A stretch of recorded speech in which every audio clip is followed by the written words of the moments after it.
அஸ்ஸலாமு அலைக்கும் வரஹ்மத்துல்லாஹி வபரகாத்துஹு. உங்கள் அனைவர் மீதும் சாந்தியும் சமாதானமும் உண்டாவதாக. அன்புக்குரிய மாணவர்களே, பெற்றோர்களே, இது 2023ஆம் ஆண்டு பல்கலைக்கழக மானியங்கள் ஆணைக்குழுவிற்கு மாணவர்களை நிகழ்நிலையில் பதிவு செய்தல் தொடர்பான ஒரு அறிவுறுத்தல் பதிவு. வழமை போல கிண்ணியா வலய கல்வி அலுவலகத்தினால் அஹ்தார் ஸ்கூல் அமைந்துள்ள ITDLH வழமை போல இவ்வருடமும் பல்கலைக்கழகத்துக்கு மாணவர்களை பதிவு செய்து கொடுக்கும் நடவடிக்கை முன்னெடுக்கப்பட்டுள்ளது. அவர்களை ஒரு ஒழுங்குமுறைப்படி பதிவு செய்தல் நடவடிக்கையை மேற்கொள்வதற்காக நிகழ்நிலையில் ஓர் ஃபார்ம் ஒன்று வழங்கப்பட்டு அதை நிரப்புவதன் ஊடாக டோக்கன் இலக்கம் வழங்கப்பட்டது. நீங்கள் உங்களுக்கு வாட்ஸ்அப் குரூப்பில் உங்களுக்கு வழங்கப்பட்டுள்ள itdlh.kinyazone.lk எனும் வலைத்தளத்தின் ஊடாக நீங்கள் இந்த இந்த ஃபார்மை நிரப்பி உங்களுக்குரிய திகதியையும் நேரத்தையும் அதே போன்று டோக்கன் இலக்கத்தையும் பெற்றிருப்பீர்கள் என்று நினைக்கின்றேன். அப்படி பெறாதவர்கள் வாட்ஸ்அப் குரூப்பில் நாங்கள் ஏற்கனவே பகிர்ந்தது போல இங்கே காட்டப்பட்டுள்ள இந்த வலை முகவரியின் ஊடாக பின்வரும் வலைத்தளத்திற்கு பிரவேசித்து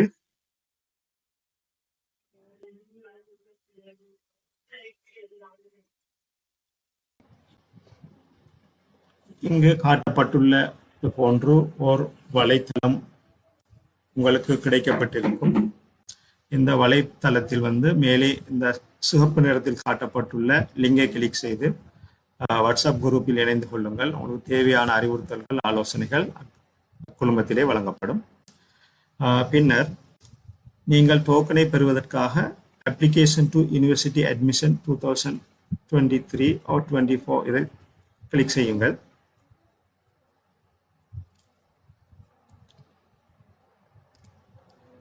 கிளிக் செய்ததன் பின்னர் இவ்வாறு உங்களுக்கு பொருத்தமான திகதியையும் இங்கே வழங்கப்பட்டுள்ள நேரத்தை தெரிவு செய்வதன் மூலம் எத்தனையாம் திகதி எத்தனை மணிக்கு நீங்கள் வர வேண்டும் என்பதை நீங்கள் தீர்மானித்துக் கொள்ள முடியும். நாங்கள் 18ஆம் திகதியில் இருந்து பதிவு செய்வதற்கு தீர்மானித்து வழங்கப்பட்டிருந்தது. இதில் நிறைய மாணவர்கள் முன்கூட்டியே பதிவு செய்திருப்பதனால் 27ஆம் தேதி தான் அவைலபிளாக டேட் இப்போ இருக்கின்றது. ஆகவே அப்போ 27ஆம் தேதியில் இங்கே தரப்பட்டுள்ள நேரத்தில் பொருத்தமான ஒரு நேரத்தை நீங்கள் தெரிவு செய்து கொள்ளுங்கள். இப்போ அதுக்கு முன்னைய நேரங்கள் அனைத்தையும் ஏற்கனவே புக் செய்யப்பட்டுள்ளது என்பதை அறிய தருகின்றோம். உதாரணமாக இப்போ 27ஆம் தேதி உதாரணத்துக்கு 10:50 உங்களுக்கு வரையிலுமாக இருந்தால் அப்போ இந்த நேரத்தை நீங்கள் தெரிவு செய்வீர்கள். தெரிவு செய்ததன் பின்னர் உங்களுடைய பேசிக் டீட்டெயில், உங்களோட அடிப்படை தகவல்கள் இங்கு கேட்கப்படும். உங்களுடைய நேம் வித் இனிஷியல், அதே போல் ஃபுல் நேம், உங்களோட A-level இண்டெக்ஸ் நம்பர், பாடசாலை இண்டெக்ஸ் நம்பரில் நீங்கள் பரீட்சைக்கு எழுத பயன்படுத்திய A-level இண்டெக்ஸ் நம்பரை வழங்குங்கள். அதே போல் வாட்ஸ்அப் இலக்கத்தை வழங்குங்கள். அதே போல் உங்களுடைய வீட்டு முகவரியை வழங்குங்கள். அதே போல் உங்களோட தொலைபேசி இலக்கம், ஏதாவது நீங்கள் பயன்படுத்தும் தொலைபேசி இலக்கம் ஒன்றை வழங்குங்கள். உதாரணத்திற்கு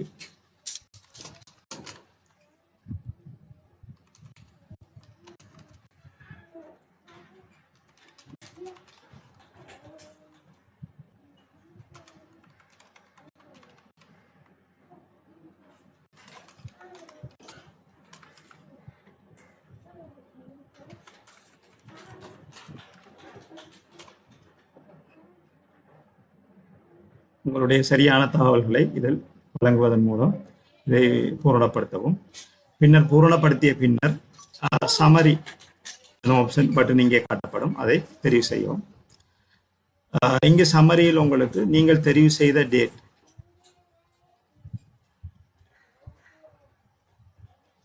நீங்கள் தெரிவு செய்த விடயம், அதே போல எத்தனையாம் தேதி எத்தனை மணிக்கு நீங்கள் பதிவு செய்வதாக தெரிவு செய்துள்ளீர்கள் என்ற விவரத்தை இங்கே காட்டும். அதன் பின்னர் புக் அப்பாயின்மெண்ட் இதை கிளிக் செய்யுங்கள். அதன் பின்னர் உங்களுக்குரிய டோக்கன் இலக்கம், நீங்கள் எத்தனையாம் தேதி எத்தனை மணிக்கு வர வேண்டும் என்ற தகவலும் இங்கே பதிவு செய்யப்பட்டிருக்கும். அப்போ இதை அடிப்படையாக கொண்டு உங்களோட டோக்கன் இலக்கம் அதாவது இந்த குறித்த நபர் என்ன செய்யணும்னு சொன்னால் 27ஆம் தேதி 10:50 AM நிலையத்துக்கு சமூகம் அளிக்க வேண்டும். இப்போ இந்த ஓர்டரில் தான் நாங்கள் என்ன செய்வோம் சொன்னால் பதிவுகளை மேற்கொள்வோம். ரைட். அதன் பின்னர் நீங்கள் பதிவு செய்வதற்காக கொண்டு வர வேண்டிய ஆவணங்கள் தொடர்பான விளக்கம். நீங்கள் A-level எழுதுவதற்கு பயன்படுத்திய இண்டெக்ஸ் நம்பரும் அதே போல A-level எழுதிய ஆண்டும். நீங்கள் ரிசல்ட் ஷீட் கொண்டு வர வேண்டிய அவசியம் இல்லை. நீங்கள் கட்டாயம் இண்டெக்ஸ் நம்பரும் ஆண்டும் கொண்டு வருதல் வேண்டும். அடுத்தது NIC. கட்டாயம் உங்களுடைய ஒரிஜினல் தேசிய அடையாள அட்டையை நிலையத்துக்கு கொண்டு வருதல் வேண்டும். ஏனெனில் இந்த NICயை நாங்கள் ஸ்கேன் செய்து நிகழ்நிலையில் விண்ணப்பிக்கும் பொழுது அப்லோட் செய்ய வேண்டிய தேவை இருக்கின்றது. ஆகவே கட்டாயம் கொண்டு வருதல் வேண்டும்.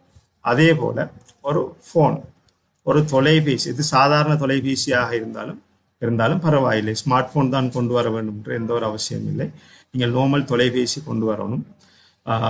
ஏனென்று சொன்னால் நீங்கள் பயன்படுத்தும் தொலைபேசி இலக்கத்தை நிகழ்நிலையில் பதிவு செய்யும் போது வழங்கும் போது அவங்க இதுக்கு தான் என்ன செய்வாங்க, கோட் நம்பர் ஒன்று அனுப்புவாங்க UGCயால்.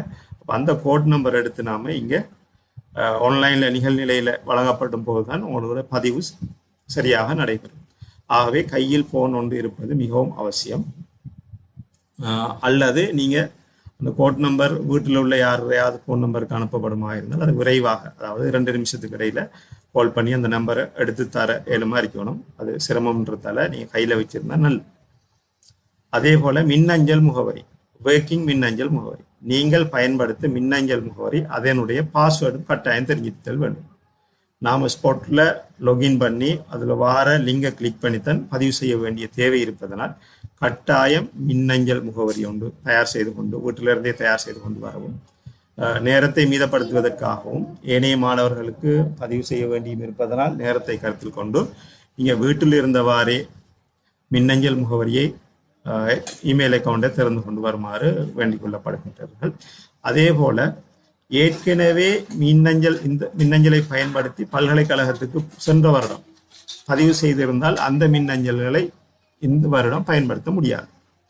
நீங்கள் இந்த வருடம் புதிதாக ஒரு மின்னஞ்சல் உருவாக்கி அந்த மின்னஞ்சலையை பயன்படுத்த வேண்டி வரும். ஆகவே 2ஆம் 3ஆம் தடவைகள் 2nd 3rd சைஸ் செய்து யூனிவர்சிட்டிக்கு அப்ளை பண்ண போகிற பிள்ளைகள் என்ன செய்யுங்கன்னு சொன்னால், நீங்கள் புதிதாக ஒரு மின்னஞ்சல் முகவரியை திறந்துட்டு வாங்க. அதுதான் இலகுவாக பதிவு செய்யறதை மேற்கொள்வதற்கு இலகுவாக இருக்கு. அதேபோல் தந்தையினுடைய முழு பெயர், தந்தையினுடைய பெர்த் சர்டிஃபிகேட்டில் உள்ளவாறு, அதே போல் ஃபோன் நம்பர், இது ஆங்கிலத்தில் நீங்கள் ஸ்பெல்லிங் எல்லாம் போல இல்லாமல் எழுதி எடுத்துக்கிட்டே வாங்க. அதே போல் தாயினுடைய முழு பெயரும் தாயை தொடர்பு கொள்ளக்கூடிய இலக்கங்கள், அப்படி இல்லாட்டி கார்டியன் யாராவது பாதுகாவலர் இருந்து அவருடைய முழு பெயரும் அவரை தொடர்பு கொள்ள வேண்டிய இலக்கத்தையும் அவரோட பெர்த் சர்டிஃபிகேட் உள்ளது மாதிரியே எழுதிட்டு வாங்க. ரைட். அதே போல் அடுத்தது O-level ரிசல்ட். நீங்கள் O-level ரிசல்ட் வேணும், எத்தனை வேணும்னாலும் நீங்கள் எட் பண்ணி கொள்ளலாம். அதில் பிரச்சனை இல்லை. 2-3 ரிசல்ட்ஸ் எட் பண்ணிடும். ரிசல்ட் நீங்கள் கொண்டு வரணும்னு தேவையில்லை. O-level நீங்கள் எழுதின ஆண்டும் அதுக்கு பயன்படுத்தி இண்டெக்ஸ் நம்பரும் இருந்தால் போதும். ரிசல்ட் ஷீட் கொண்டு வர வேண்டிய அவசியம் இல்லை. இந்த இண்டெக்ஸ் நம்பரும் அதே போல் எழுதின ஆண்டும் உங்களுக்கு ஞாபகம் இருந்தால் ஓகே. அதே போல் A-level பரீட்சைக்கு தோற்றிய ஆண்டும் இண்டெக்ஸ் நம்பரும், அதாவது மேலே கூறப்பட்ட தடவைக்கு மேலதிகமாக 2ஆம் 3ஆம் தடவைகள் பரீட்சை எழுதிய A-level பரீட்சை எழுதிய மாணவர்கள் அவர்கள் ஒவ்வொரு வருடமும் எழுதிய ஆண்டும் இண்டெக்ஸ் நம்பரும், அதே போல் அந்தந்த வருடங்களில் நீங்கள் பெற்ற ஜென்ரல் டெஸ்ட்டில் நீங்கள் பெற்ற புள்ளி, பொது பரீட்சை ஒன்று நடந்திருக்கும் அதில் நீங்கள் பெற்ற புள்ளியும் கட்டாயம் அவசியம், அதையும் கொண்டு வருமாறு வேண்டப்படுகின்றீர்கள். அடுத்ததாக கடைசியாக படித்த பாடசாலையில் சேர்ந்த தேதி, அதே போல் அந்த பாடசாலையினுடைய ஃபோன் நம்பரும் அவசியம். அதே போல் 2021க்கும் பிறகு முன் அந்த பாடசாலையில் சேர்ந்திருந்தால், 2021க்கு பின்னர் அந்த பாடசாலையில் சேர்ந்திருந்தால் அதற்கு முன்னர் நீங்கள் படித்த ஒவ்வொரு பாடசாலையினுடைய பெயரும், அங்கு சேர்ந்த தேதி, அங்கிருந்து விலகிய தேதி, அந்தந்த பாடசாலையினுடைய தொலைபேசி இலக்கமும் தேவைப்படும். அதே போல் ப்ரைவேட்டாக A-level எழுதி அப்ளை பண்ணின நபர்களுக்கும் இந்த விடயங்கள் நாம் பதிவு செய்ய வேண்டி வரும். ஆகவே ப்ரைவேட்டாக படித்து எழுதிய மாணவிகள் இந்த தகவலை கொண்டு வருமாறு வேண்டப்படுகின்றீர்கள். ரைட். அடுத்த மிக முக்கியமான ஒரு விடயம் தான் என்னன்னு சொன்னால், பாடநெறிகளின் பட்டியல் விருப்ப ஒழுங்கில கொண்டு வரும். அந்த பாடநெறி சம்பந்தமாக கதைப்பமாக இருந்தால் உங்களுக்கு நான் யூனிவர்சிட்டி ஹேண்ட்புக் வந்து குரூப்பில் பதிவிட்டு இருந்தேன். அப்போ அதில் உங்களுக்கு பதிவிட்டிருந்ததுக்கு அமைவாக இந்த வருடம் எந்தெந்த பல்கலைக்கழகங்களில் என்னென்ன பாடநெறிகள் அறிமுகப்படுத்தப்பட்டுருச்சு, அதே போல் வழமையாக எந்தெந்த கற்கை நெறிகள் நடாத்தப்படுகின்றது சம்பந்தமான விடயங்கள் அந்த பல்கலைக்கழக மானியங்கள் ஆலைக்குணியால் வழங்கப்பட்டுள்ள அந்த கைட் புக்கில் இருக்கு. இப்போ அதை ஒரு தரம் நீங்கள் என்ன செய்யணும்னு சொன்னால் கொஞ்சம் வாசித்து விளைவிக்கணும். இப்போ அதில் நீங்கள் எந்த ஸ்ட்ரீமில் ஏலெவல் பரீட்சை தோற்றிருக்கீங்களோ அந்த ஸ்ட்ரீமுக்குரிய கோர்ஸுகளுக்கு அப்ளை பண்ணிடணும் பொதுவாக. அது தவிர சில குறிப்பிட்ட தகுதிகள் ஏலெவலில் சில பாட சேர்மானங்கள் நீங்கள் எடுத்து இருந்தால் நீங்கள் எந்த ஒரு ஸ்ட்ரீமில் இருந்தும் அந்த பாடத்துக்கு நீங்கள் அப்ளை பண்ணலாம். அப்படி 2 கேட்டகரியில் நாம் அப்ளை பண்ணக்கூடிய வசதிகள் இருக்கு. ரைட். அப்போ அதை வந்து நீங்கள் என்ன செய்யுங்கன்னா உங்களோட புத்தகத்தில் வந்து 33ஆம் பக்கம் சும்மா உதாரணத்துக்கு இந்த கலைக்கு மட்டும் காட்டுறேன். அதே போல் சயின்ஸ், மேத்ஸ், டெக்னாலஜி, காமர்ஸ் அந்த பிரிவினர்களும் பார்த்துக்கொள்ளுங்க. இப்போ நீங்கள் கலை என்ற ஒரு கோர்ஸுக்கு அப்ளை பண்ண போறீங்களா, ஒரு ஆர்ட்ஸ் ஸ்ட்ரீம் படித்த ஒரு மாணவி, ஒரு ஆர்ட்ஸ் ஸ்ட்ரீம் படித்த மாணவி இல்லாட்டி மாணவன் ஒரு ஆர்ட்ஸ்ன்ற கோர்ஸுக்கு அப்ளை பண்ண போகிறவராக இருந்தால் அப்போ இதில் போட்டிருப்பாங்க கற்கை நெறியில இலக்கம் போடப்பட்டிருக்கும். அதே போல் உத்தேச மொத்த அனுமதி. அப்போ கலைன்ற இந்த கற்கை நெறிக்கு கோர்ஸுக்கு வந்து எத்தனை மாணவர்களை இந்த வருடம் அனுமதி வழங்க போறாங்க என்ற விவரங்கள் இதுல போடப்பட்டிருக்கும். உதாரணத்துக்கு இதுல 7803 ஸ்டூடெண்ட்ஸ் வந்து என்ன செய்ய போறாங்கன்னா இந்த கலைன்ற கற்கை நெறிக்கு வந்து அனுமதி வழங்க போறாங்க. அப்ப கலையில வந்து என்னென்ன பாட சேர்மானங்கள் எடுக்கணும், என்னென்ன பாடங்கள் சித்தி அடைந்திருக்கணும், மேக்சிமம் என்ன ஆக குறைந்தது மினிமம் என்னென்ன பாடங்கள் எல்லாம் சித்தி அடைந்திருக்கணும் என்ற விவரங்கள் இதுல வழங்கப்பட்டிருக்கு. அப்ப இதுகளை கொஞ்சம் வாசிச்சு கொள்ளுங்க.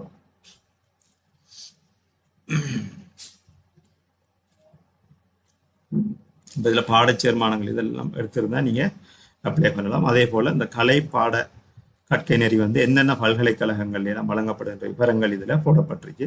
அதுகளையும் பாருங்க. அப்ப இதை பார்த்து நீங்க என்ன செய்யணும்னு சொன்னா இப்படி ஒவ்வொரு கற்கை நெறியும் ஆர்ட்ஸ்ல உள்ளாக்கள் கலை, அதே போல இந்த ஸ்ரீபாலி வளாகத்துல வழங்கப்படுற கற்கை நெறி ஊடகத்தையும் பாருங்க. இங்கிலீஷ்ல வழங்குறாங்களா டிகிரி, சிங்களத்துல வழங்குறாங்களா, தமிழ்ல வழங்குறாங்களா, அந்த ஊடகங்களும் போடப்பட்டிருக்கும். அப்ப அப்படி ஒவ்வொரு கற்கை நெறியாக பார்த்து பார்த்து தெரிவு செய்து கொள்ளுங்கள்.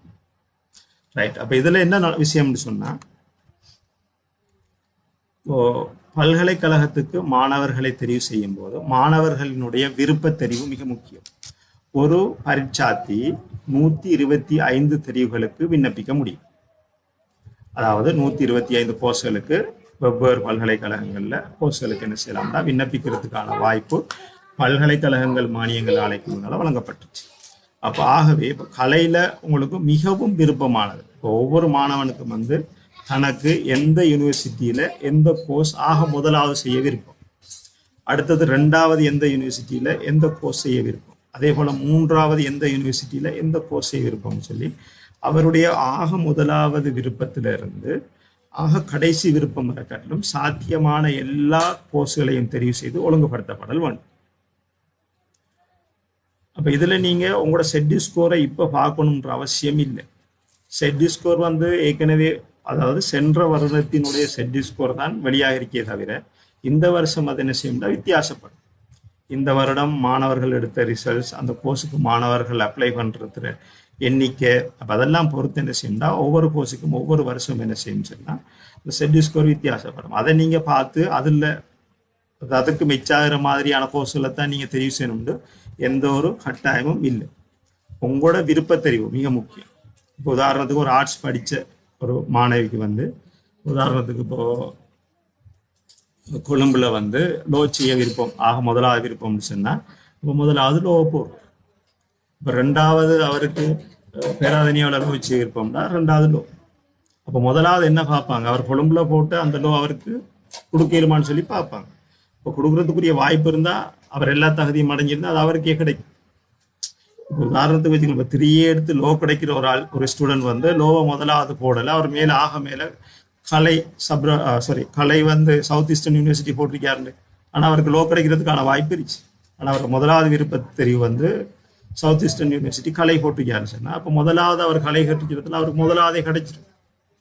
இப்போ கீழே உள்ள யூனிவர்சிட்டி அவருக்கு பார்க்க மாட்டாங்க, ஏன்னா அவர் முதலாவது விருப்பம் அது அது அவருக்கு கொடுத்தாச்சு, ஓகே. அப்போ அதுக்கு பிறகு அவரை கருத்தில் கொள்ள மாட்டாங்க. அப்போ ஆகவே தான் நான் சொல்றது என்னன்னு சொன்னா, இப்போ நீங்கள் பாடநெறிகளை ஒழுங்குபடுத்தும் போது உங்களோட விருப்பம் தெரியும். ஆக முதலாவது எங்க விருப்பம், ரெண்டாவது எங்க விருப்பம், மூணாவது எங்க விருப்பம் சொல்லி தெரிவு செய்யுங்க.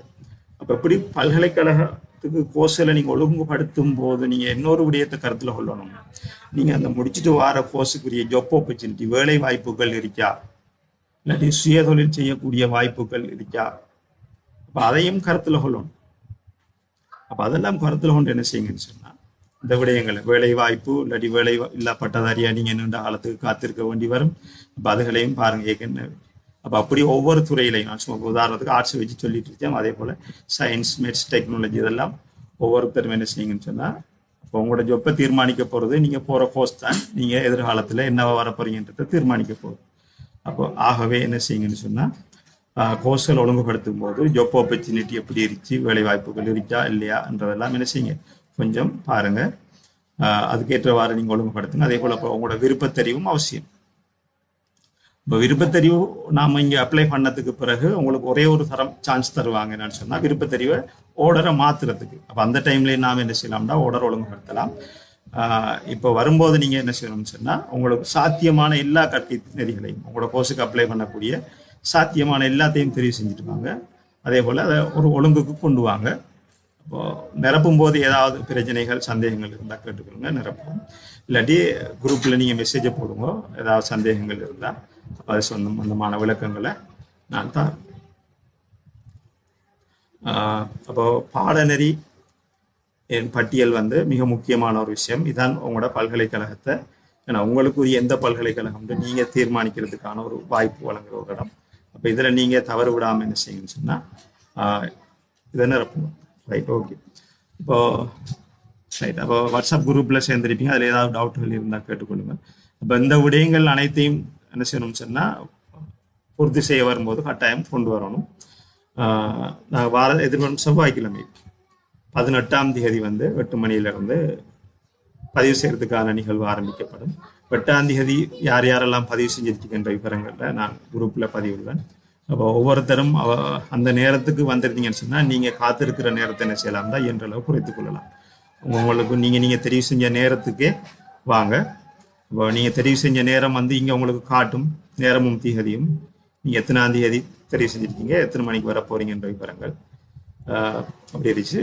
அதே போல் இப்போ முதலாவது யூனிவர்சிட்டிக்கு நாம் நேரத்தில், அதாவது இப்போ 14ஆம் தேதி ஸ்டார்ட் பண்ண 14ஆம் தேதி போட்டால் தான் முதலாவது உங்களுக்கு யூனிவர்சிட்டி கிடைக்கின்ற அப்படியெல்லாம் எந்த ஒரு கருத்தும் இல்லை.